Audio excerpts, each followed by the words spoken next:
Hey everybody. So this is a video on one of the medications that I take. I know I did a video before about giving myself my PIO shots and how pretty straightforward and easy that was. Well, this is the opposite of that. It is complicated for no reason. As you see, I'm not even going to try to pronounce the name of that medication, but it's what doctor prescribed for me after my first cycle to address some issues that I have going on.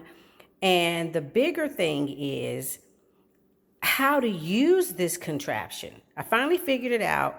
I don't know if any of you guys have ever been on it or might ever be on it. So I figured since I had to call medical professionals and use common sense and read this long ass informational insert back and front of this medication to try to even begin to pretend to make sense of it. And I am a literate woman. I don't want anybody else having to go through these sorts of changes. So I figured I'd do a quick video. So I don't know how this is going to work out for me doing it, but here we go. Look, mine, no hands. I'm going to try to do this. I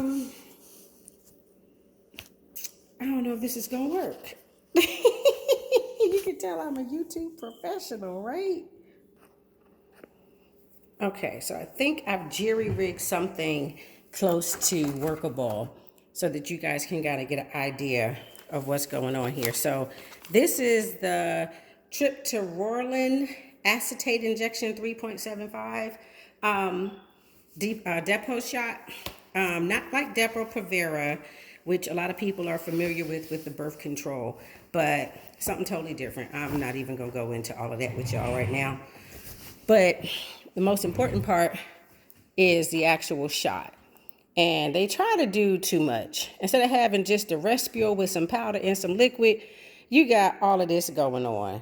I don't even know why. So basically, I've already taken this shot, but I mocked it up so that you could kind of get an idea as to what's going on. I'm going to try to make it simple, stupid.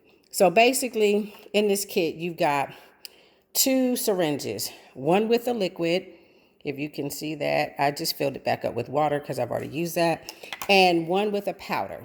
This doesn't actually have powder, but if it did, it would have about that much powder in it. It would be about right in there. So that being said, that's that. And this is the connector. Sterile, closed up. This little Lego looking piece right here. So pretty simple. What you do is you disconnect the liquid end and you put a connector on.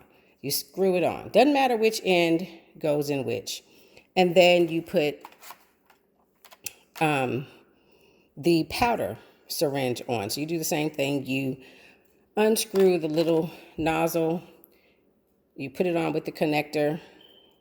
You screw it in. And then you pretty much agitate it back and forth. So basically, you push the liquid into the powder section, and the powder section will have essentially a thick cake of powder. It's not supposed to leak. So that lets me know that I did not have my connectors tight enough. But this is real world. It did not happen like that when I did it for myself, just so you know. It did not leak. I was too nervous to do it, and so I was extra careful. This having no medicine and no powder in it, I didn't put the connectors on. Then again, it may be because it's single use and I'm trying to show you guys. But anyway, you get the idea. You go back and forth. Yeah, I didn't put these connectors on here tight at all, but I'm gonna throw this out when I finish. But you go back and forth approximately 10 or 15 times.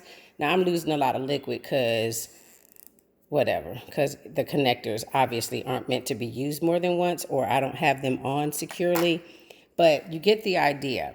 It's not very intimidating. I was actually more intimidated using it. So basically once you get it mixed. It doesn't matter which syringe your liquid ends up in.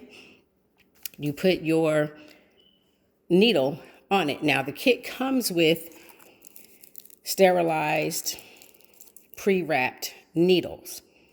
I love this kit for their thought of everything, but I did not like the needles in the kit.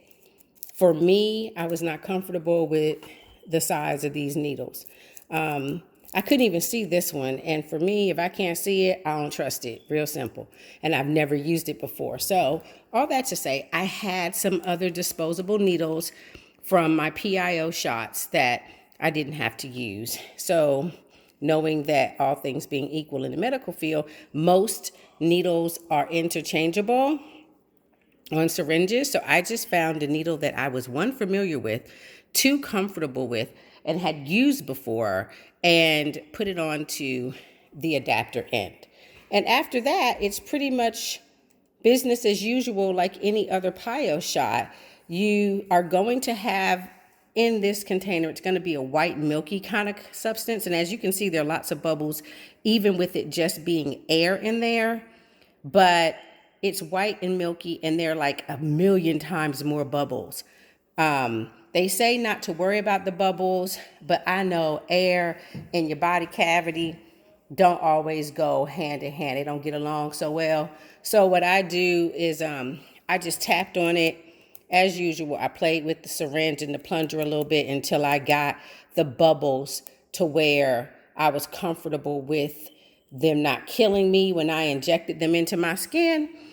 And just kind of followed the same steps that I used with my PIO shot, letting the air bubbles come out at the top, checking the connector here and in here for extra bubbles, and just being patient and making sure I didn't get a lot of medicine product coming out of my needle. This has to stay refrigerated. So I had worked with it and read all the instructions and done so much research on them before I started using it. It didn't help me any because I was super nervous. So I decided, once I got my solution into the needle, I decided to actually put it back in the refrigerator capped. So once I got my syringe prepped, mind you, it's about two times more medicine in here when it's real medicine. It wasn't leaking. Once I got the medicine prepped, I recapped it and I put it in my safe zone in my fridge where I keep all my refrigerated medications. And I left it in there for a little while I got my nerve back up, prepped my abdomen area, and proceeded to inject myself. Now, this has to go in your tummy, underneath your belly button, so anywhere below your belly button on either side.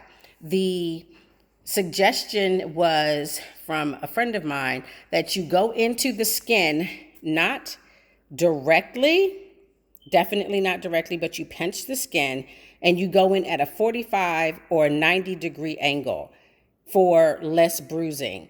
I chose the 90-degree angle. So let's say that's my tummy. Instead of going straight in like I had been doing with my PIO shots, or 45-degree, which I think sometimes the nurses did at clinic, I decided to go in at a 90-degree because I got a little extra fluffiness on my tummy. So I was able to grab a good amount of tummy, and it was easier for me to go in at a 90-degree than a 40-degree. So 90, almost parallel, and then 45-degree. I like the 90-degree angle better for me. I actually had a little bit of spillage just because I was a little nervous doing it, but it had nothing to do with the prep of the needle or the solution I was using. It was just my nervous hands. So all that to say, this is the triptorelin acetate injection 3.75, and not to be intimidated by it. And I just wanted to demystify the crazy when it came to this kit. Don't definitely demystify it. Yet another wonderful medical treatment from my IVF clinic, who's working diligently with my husband and I to just plow through our challenges and get us to the other side of our IVF journey.